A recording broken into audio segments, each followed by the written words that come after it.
وأنشد عبد الله بن المبارك قصيدة في مدح أبي حنيفة رحمه الله تعالى فيقول: لقد زان البلاد ومن عليها إمام المسلمين أبو حنيفة بأحكام وآثار وفقه كآيات الزبور على الصحيفة، فما بالمشرقين له نظير ولا بالمغربين ولا بكوفة، يبيت مشمرا سحر الليالي وصام نهاره لله خيفة.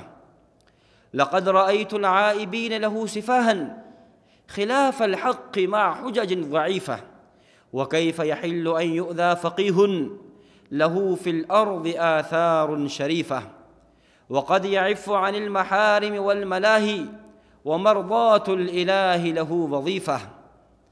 وقد قال ابن إدريس مقالا صحيح النقل في حكم لطيفة بأن الناس عيال في الفقه على فقه الإمام أبي حنيفة.